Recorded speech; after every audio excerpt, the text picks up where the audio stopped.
छत्तीसगड मध्ये शिरपूर आहे. कुठे? छत्तीसगड मध्ये. तर छत्तीसगड मध्ये शिरपूर नावाचं एक मोठं बौद्ध केंद्र आहे. तुम्ही नालंदाला गेले असेल, नालंदाला गेले का? तर नालंदा या ठिकाणी बिहार मध्ये जे नालंदा आहे त्या नालंदा मध्ये जसं बौद्ध विद्यापीठ होतं प्राचीन काळातलं, तर असंच म्हणजे तुम्ही बिहारला गेले बोधगयाला तर तुम्हाला नालंदा नावाचं एक बौद्ध युनिव्हर्सिटी दिसते. बौद्ध युनिव्हर्सिटी कुठे? बिहार मध्ये नालंदा. तर छत्तीसगड मध्ये शिरपूर नावाचं एक बौद्ध विद्यापीठ आहे. शिरपूर मी एक वर्ष तिथे गेलो होतो. खूप मोठा कार्यक्रम असतात आणि तुम्हाला जर असं वाटत असेल आपण शिरपूरला गेलो पाहिजे, शिरपूरला भगवान बुद्ध येऊन गेलेले आहे, यावाले नाही, छत्तीसगडला. आणि त्या शिरपूरला दरवर्षी बौद्ध धम्म परिषद असते. तिथे माहित आहे का, त्या शिरपूरला, छत्तीसगड मधल्या शिरपूरला 750 एकरवर बुद्ध विहारामध्ये जमिनीखाली बुद्धाच्या मूर्त्या लागलेल्या आहेत आणि बुद्ध विहाराचे भिंती लागलेल्या आहेत. किती एकरावर? 750 एकर. पकडा, 750 एकर म्हणजे 19 झाले काय? 750 एकरवर म्हणजे 750 एकर एवढी जमीन आहे आणि त्या 750 एकरामध्ये जमिनीखाली बुद्धाच्या मोठ्या मोठ्या बुद्ध मूर्त्या लागल्या आहेत जमिनीखाली. आणि खूप मोठं भव्य मोठे बुद्ध विहाराच्या भिंती लागलेल्या आहेत. त्याला गव्हर्नमेंटने कंपाऊंड केलेलं आहे आणि दरवर्षी तिथं जपानचे भंते जे आहे ना आपले, सुरेश ससाई भंतेचे दीक्षाभूमीवाले, तर त्यांच्या हस्ते तिथे खूप मोठा कार्यक्रम असतो तिथे छत्तीसगडला. मग कधी जर जायचं असलं राजनांदगाव आणि रायपूर वरून तुम्हाला जाता येतं. एखाद्या तरी वर्षी शिरपूरला जा. शिरपूर हे प्राचीन काळातलं बौद्ध स्थळ आहे आणि बौद्ध युनिव्हर्सिटी आहे. जगातील बौद्ध भिक्खू, जगातील अनेक विद्वान लोक त्या ठिकाणी शिकायला यायचे. म्हणजे ते युनिव्हर्सिटीचंच नाव आहे शिरपूर. जसं नालंदा, तक्षशिला, विक्रमशिला नावाच्या विद्यापीठ होते, तसं शिरपूर नावाचं बौद्ध विद्यापीठ होतं छत्तीसगडला, आजही ते अस्तित्वात आहे. त्याच्यावरूनच तुमच्या गावाचं नाव शिरपूर पडलेलं आहे, कारण ते एवढं प्रसिद्ध होतं. अमरावती जिल्हा, जे अमरावती नाव पडलेलं आहे जिल्ह्याचं, अमरावती हे नाही आहे, अमरावती बौद्ध विद्यापीठ आहे आंध्र प्रदेश मध्ये, त्याच्यावरून ते अमरावती जिल्हा पडला. आणि तुमच्या गावाचं हे बौद्ध युनिव्हर्सिटी वरूनच शिरपूर हे नाव पडलं आहे. शिरपूरला पालीमध्ये सिरीपूर म्हणतात, म्हणून हे बौद्ध धम्माशी संबंधित असलेलं तुमच्या गावाचं नाव आहे. साधारण समजू नको, बुद्धिस्ट नाव आहे. म्हणून कधी जर उपासक उपासिकांनी असं ठरवा की आपण शिरपूरला जाऊ छत्तीसगडला म्हणून एका दिवसाच्या धम्म सहलीला, म्हणजे तुम्ही शिरपूर पाहूनच या छत्तीसगडला, मग तुम्हाला माहिती. तर आज या ठिकाणी जे मी 4 प्रकारचे मनुष्य सांगतो आणि या ठिकाणी थांबतो. पहिला मनुष्य सांगितला भगवान बुद्धाने. पहिला मनुष्य कोणता सांगितला? गरीब कुटुंबामध्ये जन्म घेतो आणि श्रीमंत होऊन मरतो. पहिला मनुष्य कोणता? पहिला मनुष्य गरीब कुटुंबामध्ये जन्म घेतो आणि खूप काबाड कष्ट करतो, मेहनत करतो, घाम गाळतो, खूप मेहनत घेतो, रात्रीचा दिवस करतो. बिचारा गरीब कुटुंबामध्ये जन्म घेतो आणि काबाड कष्ट करून आहे ना, मेहनत घेऊन, घाम गाळून, श्रम करून, काबाड कष्ट करून, मजुरी करून, मेहनत घेऊन, काबाड कष्ट करून गरीब कुटुंबामध्ये जन्म घेतो, पण श्रीमंत होऊन मरतो. आहे का असे माणसं जगामध्ये? आहे का नाही? क्वचित नाही, आहे का नाही? असे तुम्ही म्हणता का नाही कधी कधी तुमच्या गावात असेल किंवा तुमच्या एरियातच असेल, म्हणजे पहिले माय तो गरीब होता आणि आता त्याचे दिवस आले. आहे का असा मनुष्य तुमच्या गावामध्ये? श्रीमंत कुटुंबात जन्म घेतो, हॅलो, गरीब कुटुंबामध्ये जन्म घेतो आणि श्रीमंत होऊन मरतो. आहे का अशी माणसं तुमच्या गावात? आहे ना? बुद्धाचा खोटा आहे काय? म्हणजे पहिला मनुष्य कोणता सांगितला? गरीब कुटुंबात जन्म घेतो पण श्रीमंत होऊन मरतो. पहिला प्रकारचा माणूस. दुसरा मनुष्य सांगितलाय भगवान बुद्धाने, श्रीमंत कुटुंबामध्ये जन्म घेतो, बापदादाची कमाई असते त्याची श्रीमंत कुटुंबामध्ये, म्हणजे गर्भ श्रीमंत होऊन जन्म घेतो. त्याला कमाई करायची नसते, त्याच्याकडे 50 एकर वावर आहे, विहीर आहे, इरिगेशन आहे, त्याच्याकडे धन दौलत आहे, सोनं नाणं दागदागिने आहे, पहिलेच इमारत बांधलेली आहे, सगळंच बापानं आजोबानं करून ठेवलेलं आहे. कोणाच्या घरी? श्रीमंताच्या घरी. श्रीमंत म्हणजे श्रीमंत कुटुंबामध्ये जन्म घेतला, त्याने मेहनत केली नाही, कष्ट केले नाही, आजानं बापानं कमाई केलेली आहे. पहिलेच तो कुटुंब म्हणजे श्रीमंत कुटुंबातच तो जन्माला आला, पण त्यानं दारू पायी, जुगारा पायी आणि बाई पायी सगळं गमावलेलं आहे. तर म्हणजे श्रीमंत घराण्यात जन्म झाला, त्याला कमाई करायची गरज नव्हती. म्हणजे श्रीमंत कुटुंबात जन्म झाला आणि भिकारी गरीब होऊन मेला. असे माणसं पाहिले का तुम्ही जगामध्ये? आहे का नाही? आहे का नाही? आहे ना. म्हणजे श्रीमंत कुटुंबात जन्म घेतला आणि भिकारी होऊन मेला. आहे का नाही असे लोक? बुद्धाचं खोटं आहे का? खोटं आहे ही गोष्ट. हा कितवा माणूस आहे? दुसऱ्या प्रकारचा. तिसरा मनुष्य बुद्धाने सांगितला, गरीब कुटुंबात जन्म घेतला, बायकोही अलाल आहे आणि नवराही अलाल आहे, दोघंही अलाल आहे. समजलं? उधळपट्टी करणारी बाई आणि उधळपट्टी करणारा माणूस, खर्चिक माणूस आणि खर्चिकच बाई. आज थंडीच लागते, आता ऊनच झाली आहे, पाणी साला आहे, आता लयच उशीर झाला आहे, आता होईनच किती काम, आता उद्यालेच जाऊ, मग परवाच करू. अशा लोकांच्या घरी धनसंपत्ती येत नाही. लक्षात घ्या. म्हणजे गरीब भिकारी म्हणून त्यानं श्रम केलं नाही, मेहनत केली नाही, भविष्याची चिंता केली नाही, त्यानं पैशाचं व्यवस्थापन केलं नाही, तर अशी माणसं जगामध्ये आहे. बुद्धाचं खोटं आहे का? गरीब भिकारी म्हणून जन्म घेतला आणि भिकारी म्हणूनच म्हणून बाबासाहेबांचं एक वाक्य आहे, गरीब कुटुंबात जन्म झाला हे माझ्या हातामध्ये नाही, गरीब कुटुंबामध्ये जन्म होणं हे आपल्या हातामध्ये नाही, पण गरीब होऊन मरणं आपल्या हातात. बराच आहे का तुम्हाला गरीब होऊन? नाही. तर बुद्धानं तिसरा माणूस सांगितला, गरीब कुटुंबातच जन्म घेतो आणि गरीब होऊनच मरतो. आहे का तिसरा मनुष्य? नाही, जगामध्ये वास्तविक. आणि चौथा मनुष्य सांगितला भगवान बुद्धांनी, श्रीमंत कुटुंबामध्येच तो जन्म घेतो आणि श्रीमंत होऊनच मरतो. त्याच्या घरी श्रीमंतपणा आहे, पण त्यानं बरोबर व्यवस्थितपणे पैशाचं व्यवस्थापन केलं आहे, नियोजन केलेलं आहे, उधळपट्टी करत नाही, खर्च करत नाही, भविष्याची चिंता करतो, पैसा आपल्या पदराला बांधून ठेवतो येणाऱ्या भविष्यासाठी. श्रीमंतच कुटुंबात त्याच्या घरी त्याच्या आजोबाची धनसंपत्ती होती, वडिलांची होती, त्यांना बरोबर टिकून ठेवली. तो दारू पिला नाही, जुगार खेळला नाही, बाईचा नाद केला नाही, कुठे खर्च केला नाही, त्यानं बरोबर मस्त म्हणजे काटकसर करून त्याने पैसा जोडला, त्यानं बरोबर टिकून ठेवला. तर श्रीमंत कुटुंबामध्ये जन्म घेतला आणि श्रीमंत होऊनच मरण पावला. तर कोणता माणूस चांगला आहे? चौथा मनुष्य. तर तुम्हाला कोणता माणूस? भिकारी म्हणून जन्म घ्या, भिकारी म्हणून मरायचं, जा तिकडं. आवडत तुम्हाला दरिद्र असेल त्याच्यासाठी संविधान लिहिलं बाबासाहेबांनी, खा प्या मजा करा, ऐश करा. असेच लोक आहे का नाही गावागावात? त्याच्यासाठी जीवन नाही, आपलं जीवन खूप म्हणजे तुम्ही स्वतःला बरं झालं मला मनुष्य म्हणून जन्म प्राप्त झाला. डुकरा टाकरात झाला असतात का? गद्या गाड्याचा, कुत्र्या कातऱ्याचा. मनुष्य म्हणून जन्म झाला, चांगली गोष्ट झाली का नाही? नाही तर म्हणाल मला कुत्र्याचा जन्म झाला, बरं लोक दगड मारलेच त्या काठीनं दंड्यानं.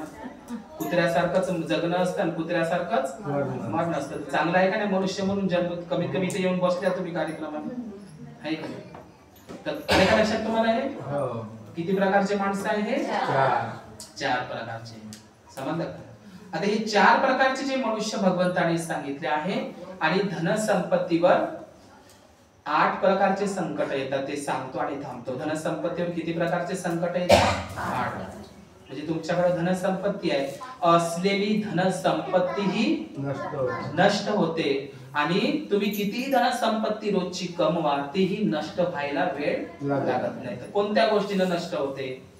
तर ते पराभव सूत्रामध्ये सांगितलं, इति दुःखतो सुरा दुःखतो अख दुःखतो जयम नरो लद्धम लद्धम विनाशेती तम पराभवतो. म्हणजे तुमच्याकडे असलेली धनसंपत्ती ही नष्ट होते, असलेली बाबदादांची, आणि जे तुम्ही कमावत आहात सध्याच्या घडीला तीही धनसंपत्ती नष्ट होत असते. ती कोणती कारण सांगितली भगवान बुद्धाला धनसंपत्ती नष्ट होण्याची? तर पहिलं कारण सांगितलं दारूचा नाद. खरं आहे का हे? माझ्या गावाला प्रत्येक पाटल्याच्या घरी 100 एकर जमीन होती. आता नाही आहे. तर 100 एकर जमीन होती आणि आता त्याच्या घरी जमीन नाही 100 एकर.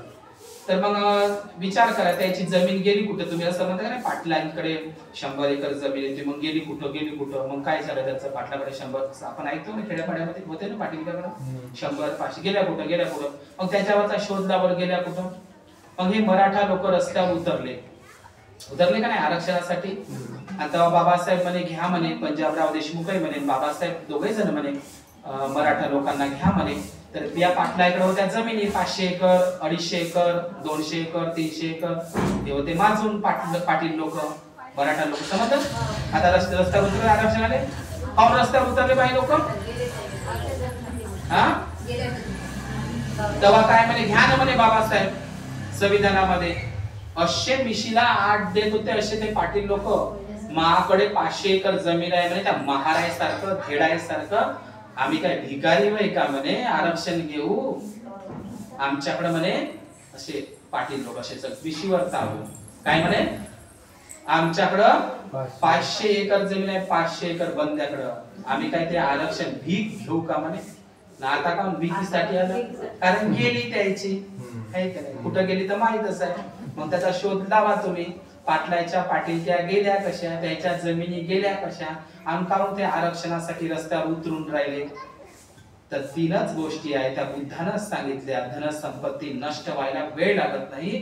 त्या म्हणजे धनसंपत्ती असलेली नष्ट होते आणि तुम्ही कमवत आहे तेही नष्ट होते. तर पहिलं कारण आहे दारूचा नाद. खरं आहे का हे? म्हटला का पाटला नाद? दारूचा नाद. दुसरा नाद कोणता? जुव्याचा. तिसरा नाद बाईचा. होता का नाही? पैसे उडते का? तमाशे खेळ तमाशे करते पाटील लोक. म्हणजे किती यानं धनसंपत्ती नष्ट होते? 3. दारू पायी, जुव्या पायी आणि बाई पायी. कुठं गेलं त्याचं? तर बाई पायी, जुव्या पायी, दारू पायी. बाई पायी, जुव्या पायी, दारू बाई पायी, जुव्या पायी, दारू पायी. 3च कारण आहे. तर बुद्धानं हेच सांगितलं, पण त्याला पाली भाषेमध्ये कसं? इत्ती म्हणजे स्त्री, सुरा म्हणजे दारू, अख्ख म्हणजे जुवा. पाली भाषा आहे. अख्ख, सुरा आणि इत्ती म्हणजे स्त्री म्हणजे बाई पायी. अख्ख म्हणजे जुवा आणि सुरा म्हणजे दारू. दारू पायी, जुव्या पायी आणि बाई पायी गेलं. समजलं का? त्याचं गेलं आणि तुमच्याकडे आलं ते. आता तुम्ही कमावलं तर तुमचं जायला काय वेळ लागणार आहे का? म्हणून अहंकार करू नका घरदाराचा. करता का तुम्ही? अजिबात अहंकार करू नका. समजलं का? तर धनसंपत्ती नष्ट होत असते. अहंकार 5 प्रकारचा असतो. पहिला म्हणजे नशा 5 प्रकारचा सांगितला बुद्धाने. किती प्रकारचा? 5 प्रकारचा नशा असतो. पहिला नशा आहे दारूचा नशा आहे. माहितीच आहे तुम्हाला. कोणता नशा? दारूचा नशा. दुसरा नशा कोणता सांगितला बुद्धाने? धनसंपत्तीचा नशा असतो. आहे का तुम्हाला? धनसंपत्तीचा नशा. मस्त दागदागिने घालता, लग्नामध्ये फिरता, नशा नाही का? रस्त्याने जात असलं तर जय भीम नाही, नमो बुद्धाय नाही, काहीच नाही, बिहारातही नाही, ग्रंथालय नाही. आता माझं घर भरलं, माझं दार भर, आता मला काही कोणाशी घेणं नाही देणं नाही, धम्माशी काही करायचं नाही, बिहाराशी नाही, भंत्रीजीशी नाही, काही बाबासाहेब तर संविधान जवळ कुठं काय आम्हाला काही घेणं नाही. तर धनसंपत्तीचा नशा बाळगू. बुद्धाकडे सगळंच होतं पण त्यांनी घरदार सोडलं. तर दुसरा नशा कोणता? धनसंपत्तीचा नशा. तोही बाळगू नका. त्यालेच लोक म्हणते घमंडी बाई आहे, अहंकार आहे, तिले गर्व आहे, असं ते घरची मोठी, मला का करायचं आहे तिच्या घरची असं असं म्हणलं मी तुम्हाला कसं बेकार वाटते? आम्हाला का करायचं आहे तिच्या घरी आहे असं म्हणतात का लोक? तर तुम्ही घरात तसे वागता ना म्हणूनच म्हणते ते लोक म्हणतात का नाही. तिसरी नशा सांगितली भगवान बुद्धाने, सुंदर असण्याची नशा. माझ्यासारखी सुंदर कोणच नाही, ही नशाच आहे. मी सुंदर आहे म्हणून दुसऱ्याला कमी लेखायचं. तर सुंदर असण्याची नशा सुद्धा बाळगू नका. चौथी नशा भगवंताने सांगितली आहे आपल्या ज्ञानाची नशा.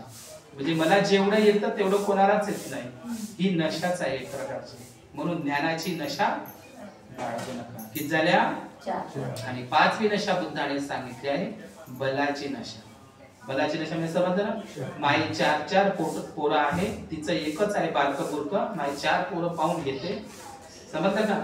म्हणजे ताकदीची नशा. म्हणजे मी पहिलवान आहो, जिम वाला आहे, माझे 4 लेकरं आहे, 4 पोर आहे, तिचं एकच आहे, बारकं मुलगा त्याला तर पाहूनच येते असं केलं. म्हणजे अशा पद्धतीत आई वडील, काही आई वडील तर असे आहे स्वतः गुंडेच बनवून राहिले पोर आहे ना असे. तिकडे शहरामध्ये पाहिजे म्हणजे गुंडे म्हणजे कसे पूर्ण मोयला भेला. एक बाई तर मी मा पोराले म्हणे पूर्ण एरिया भेटते म्हणे प्रत्येची, पूर्ण पोरं असे थरथर कापते म्हणे मा पोराच्या समोर आवाज देतात. का गुंडा बनवून राहिले बाबासाहेबांनी काय बोलायला सांगतात गुंडा. तिथे भूषण आहे मा पोरा म्हणजे मोयला म्हणजे असं थरकाप मा पोरा म्हणजे पूर्ण मोयलाच भेटते. तसे गुंडे आई वडील बनवते. म्हणून बलाचाही नशा दाखवू नका, चांगले खतम होत असतात. तर म्हणून आज या ठिकाणी जे नवीन घर या परिवाराने जे मोठ्या कष्टानं, श्रमानं, मेहनतीनं या ठिकाणी एक घर उभं केलं. घर हे कशामुळे आलं आहे? बाबासाहेबांची पुण्याई आहे की नाही? म्हणून महाकवी वामनदादा कर्डक म्हणतात, इथं कोणाचंच काही नाही, ही सारी भीमाची कमाई. कोणाची कमाई आहे? नाहीतर मला गाणीच बांधलंय. कोणाची कमाई आहे म्हणते वामनदादा. इथं कोणाचंच, माझे शब्द नाही, वामनदादा कर्डक, इथं कोणाचंच काही नाही, ही सारी भीमाची कमाई. ह्या भीमाईच्या कमाईमुळेच या बाबासाहेबांच्या संविधानाच्या बदल्यात आपण हे आपल्याला चांगलं अन्न, अंगावरचे कपडे, दागदागिने, आपलं हे घर आहे का नाही, हे सगळं शिक्षण, आरोग्य आणि हे सगळ्या गोष्टी बाबासाहेबांच्या मुळेच आपल्याला प्राप्त झाल्या. म्हणून जे 33 कोटी देवी देवता करू शकले नाही ते आमच्या बाबासाहेबांनीच केलं. बाबासाहेबांमुळेच आपण हे सुंदर सोन्यासारखं दिवस चांगल्या घरात राहत होतो. नाहीतर मांग महाल आणि उसाच्या बहार, झोपडी मधला माणूस आता महालवाडीमध्ये आला. तर बाबासाहेबांना कधीही विसरू नका, लक्षात घ्या. तर या ठिकाणी या परिवाराने मला जे आमंत्रित केलं, माझी मी थोडीशी धम्मदेसना केली आणि तुम्ही माझी धम्मदेसना श्रवण केली, ऐकली. तर या ठिकाणी मी थांबतो. भवतु सर्व मंगल, भवतु सर्व मंगल, भवतु सर्व मंगल. धम्म पालन गाथा घेऊया आपण. नथी मे जय मंगल, नथी मे शरणं गय्यं, धम्मो मे शरणं वरम्, एतेन सच्चवच्चेन होतु मे जय मंगल. नथी मे शरणं गय्यं, संघो मे शरणं वरम्, एतेन सच्चवच्चेन होतु मे जय मंगल. सकपापसहरणं कुशलस्य उपसम्पदां, सचित्तपर्योदपनम् एकं बुद्धान शासनम्. साधु साधु साधु, बुद्धं नमामि, धम्मं नमामि. सगळ्यांना आशीर्वाद देतो. सगळे हात जोडा. सबीतियो विवाचन्तु, सर्वरोगो विनाशतु, माते भवतु अन्तरायो, सुखी दीर्घायुः भव. अभिवादनशीलच्च नित्यवड्ढापचारिणो, चत्तारो धम्मा वढन्ति, आयुवन्नो सुखं वदन्ति. इचितं पचितं तुय्यभिप्पमेव, समिज्झन्तु सर्वे पुरेन्तु, चित्तसङ्कपाचन्दोपनो रसो यथा. आयु आरोग्य सम्पत्ति सब सम्पत्तिमेव च, ततो निब्बाण सम्पत्ति इमिनाते समिच्छतु. भवतु सर्वमङ्गल, रक्षन्तु सर्वदेवता, सर्वबुद्धानुभावेन, सर्वधर्मानुभावेन, सर्वसङ्घानुभावेन सदा सोत्थिः. साधु साधु साधु, बुद्धं नमामि, धम्मं नमामि, संघं नमामि. बोल महाकारुणिक तथागत बुद्धांची देवानं पेदसी धर्मराजा सम्राट अशोकाचा, बोधिसत्व डॉक्टर बाबासाहेब आंबेडकरांचा, भारतीय संविधानाचा, भिक्खू भिक्खुणी संघाचा, धम्मध्वजाचा.